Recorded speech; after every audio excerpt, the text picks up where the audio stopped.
Hello, options traders. Steve Ganz here, and I have a second request that had come in that I wanted to make sure that I got to from, if I'm pronouncing this right, Kishore Kumar _1.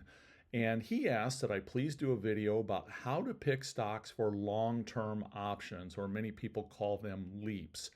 So how do I go about that process? Well, that's kind of it's whatever a trader might use to look at the underlying fundamentals of a company that they're looking to own long term. So I'm going to walk you through some of the things that I personally do, but every investor or trader is likely to have their own idea or way of doing this. But one of the things is to look at the stock's fundamentals. So this is kind of a key thing that a trader should do. By fundamentals, I need to look at the company's performance over a long period of time, look at their financial health, whether their revenue is growing, are they profitable, not profitable, etc. This information is all publicly available. You can go look on the company's own website. If it's a publicly traded company, you can go to their website and look under the investor section. Almost every one of those is going to have an investor section. You can get all this information there. Or if you want to look at it in aggregate, you can go to Google Finance, FinViz. There's a whole bunch of, again, other websites you can go to look at this information. But I want to make sure that it's a company that I like their long-term financial health. I want a company that's in a strong position within their industry. I want a company that I'm comfortable with their management team and the way that they've done things in the past. So these are kind of some of the key underlying fundamental things that I want to look at in this scenario. Then I want to take a look at market conditions. What's happening in the market? What sort of economic issues are out there right now for the broader market? Are there specific sector trends that I need to pay attention to? Making sure that I understand in the overall sector that the company that I'm looking to invest in, and while initially I'm only investing in an option, if I do my job right, that option is ultimately going to potentially convert into shares of stock. Option metrics. So what is the IV of that stock? Now, personally, I place a little bit of a lower weight on this because a stock that's a year, or excuse me, an option that's a year or more out, the IV really isn't going to change significantly on that in most cases. Delta, theta, etc. So those specific option metrics really aren't key to me in this particular situation. If for some reason the volatility of those options are highly elevated out at the year and a half or whatever it is that I'm looking to buy, that may play a little bit into the decision to where I may say, you know what, while whatever it is that's causing that volatility to be dramatically increased out at that period of time, making my long calls much more expensive, by the way, I may hold off and wait and see if that subsides a little bit. But in general, the option metrics aren't a huge factor to me, but they are something that I at least want to make sure they're not misaligned. And then, of course, I want to do some technical analysis on the stock. I want to look at support and resistance levels. In the ideal world, much like buying a stock itself, I'd like to see a little bit of a pullback to, if I'm looking to buy a long call, for example, I might want to see a little bit of a pullback to a support area of the stock, see that it looks like it's going to stay there, because if it does stay at a little bit of a support level, it's likely then to move higher from there if I'm doing my job right, if I'm picking a stock that fits all the criteria I mentioned above. Moving averages many times can help me in that technical analysis, or a relative strength, an RSI. RSI is measuring, obviously, relative strength, and if something pulls back to where it might be a little bit oversold, so in other words, it has an RSI reading of maybe 30 or less, but it's a good, solid, stable, long-term stock that I know I want to own, that could be a good time to buy those long calls. So again, I do my analysis here much the way I do for a long-term stock position. I look at catalysts. Are there any upcoming events that might impact the stock long-term? Earnings reports, new product launches, any regulatory things out there weighing in. What's the overall news and sentiment for the underlying company? And then I can look at the option strategy, selecting a strike price that aligns with my particular opinion. How far out do I want to go on an expiration date?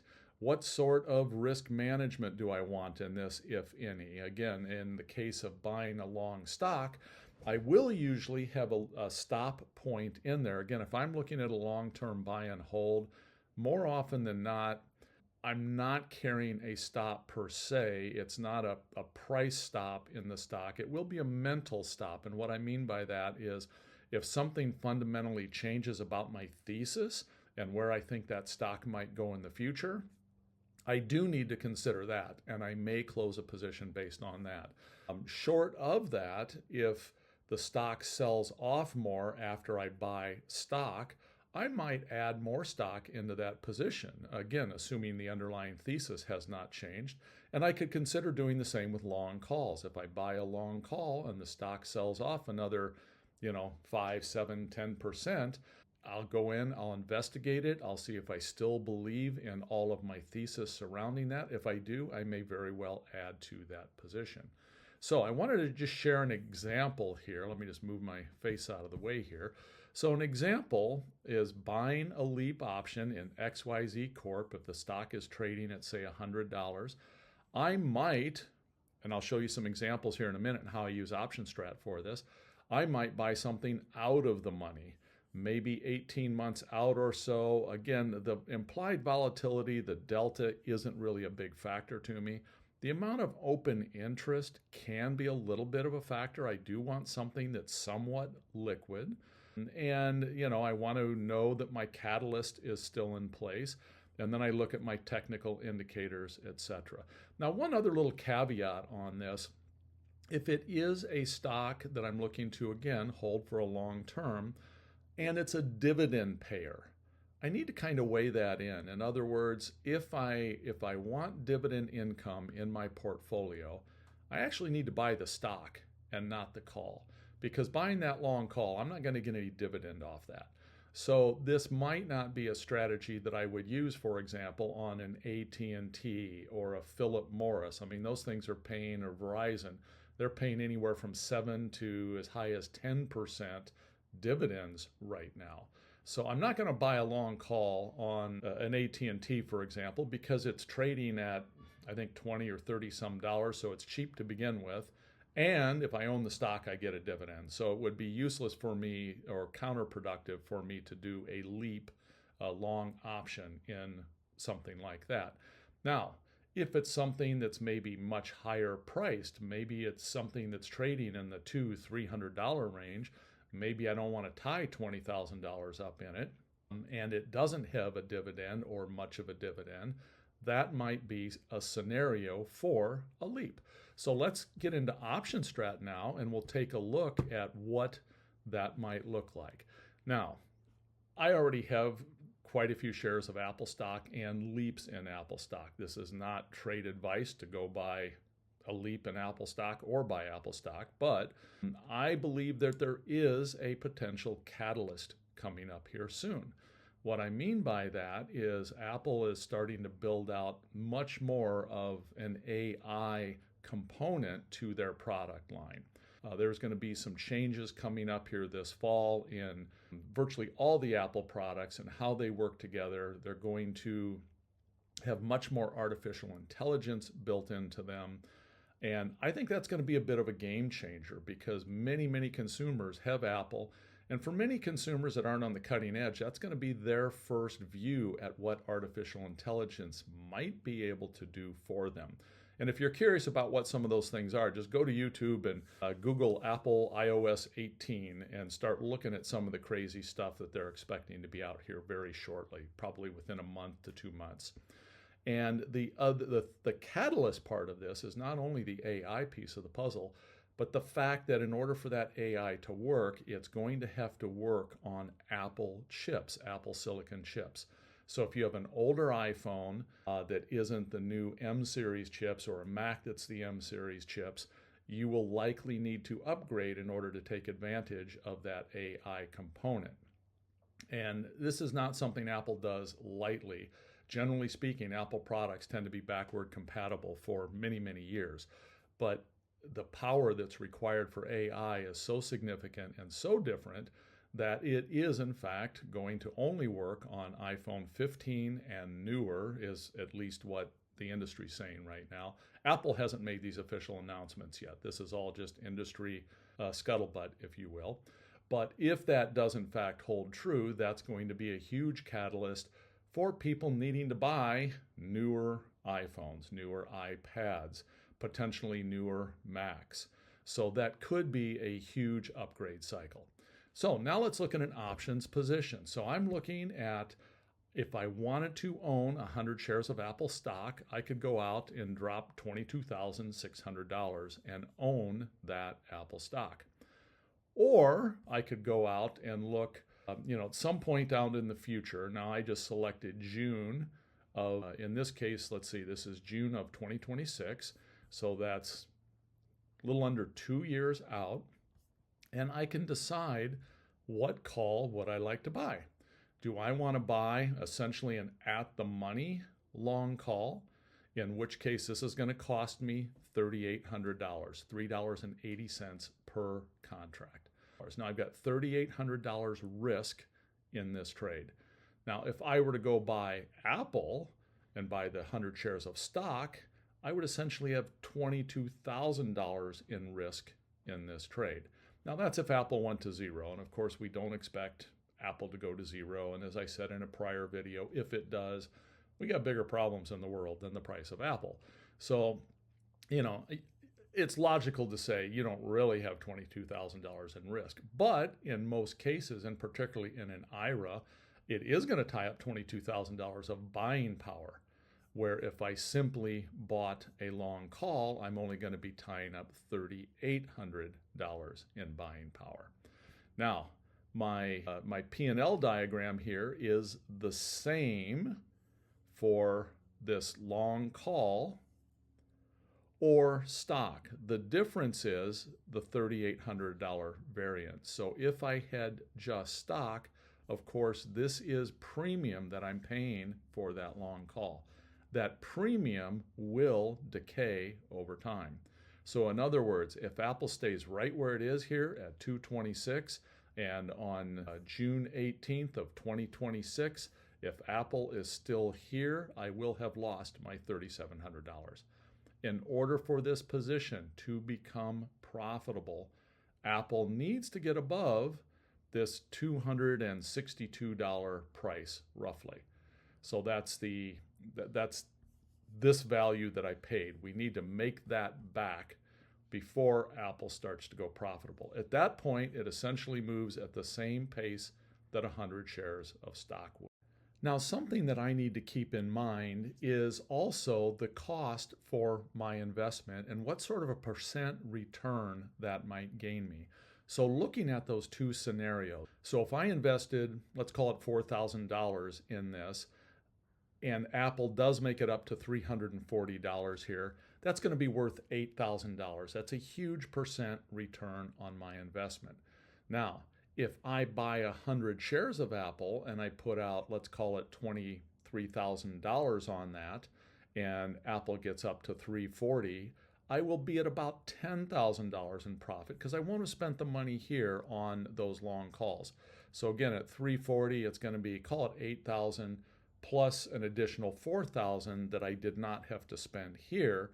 And then that's going to put me up at around that $11,000 to $12,000 in profit. Again, very nice profit, a higher level of profit because I didn't spend the money on the long calls, but I also didn't tie up that capital. So my return on my investment is going to be a much, much higher percentage return on that long call if Apple does what I'm thinking and expecting it will do. So that's what I need to consider when I'm buying a LEAP. Now, the cool thing about OptionStrat is I can come in here and say, well, if I want a less costly option, well, maybe I can move this up to the 240. If I move it up to 240, I've dropped that from 3,800 down to 3,100. Or maybe I think Apple's really going to take off. I'm going to go up to the 260. Well, I can buy that for $2,290. But let's look at what happens to my chance of profit. My chance of profit here drops to only 25%, where if I was back here at this 225, my chance of profit is 32%. If I go a little deeper in the money, that chance of profit goes even a little bit higher. I can buy very deep in the money. That essentially simulates the one-to-one relationship of stock right out of the gate. But look at the risk that I now have in there. I have, rather than $3,800 in risk that I'm tying up, I've got almost $12,000. At that point, maybe I just buy the stock instead. So again, cool thing about OptionStrat is that I can sit here, slide this around, and get this to a point that it's like, yeah, okay, I like that. I'm comfortable with that. And I'm going to go ahead and buy this particular strike. Now, it's important to look at here also the theta decay. So in this case, theta decay is essentially going to, and I can look at it here, if you have the upgraded version of OptionStrat, you're going to have all your Greeks here. So I can see that this position is roughly going to cost me $3 a day to hold that position. That's that $3,800 that's going to be dripping out of this on a daily basis. So if I don't see movement in the direction that I am expecting in a relatively short period of time, I might reconsider this position. I might go ahead and bail out of it. So for me personally, if I were in a position like this, if Apple's releasing all of these new products and releasing their new version of Siri that's AI powered, that should all be happening here in September, October, maybe November at the latest. So if I get through the end of November or middle of November and all of these catalysts have come out and I have not seen some sort of a spike up in this, I may need to start thinking about whether or not my thesis was correct.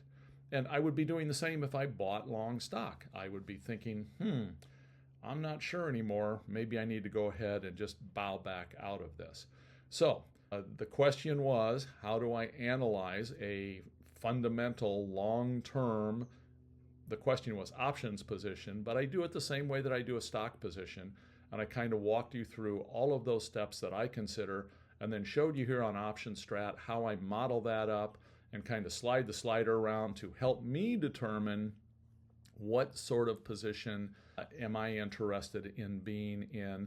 And I would also many times take this and I would have up a chart of the underlying stock as well. But Apple is close to all-time highs, so I don't really need to do that in this particular case. I'm not looking for a specific pullback area or pullback zone. So Kishore Kumar, hopefully that answered your question. And all of you out there, if you have comments, questions, please provide me a comment down below. I read them all. I look for ideas to do future segments on. So thanks so much, everyone. Take care.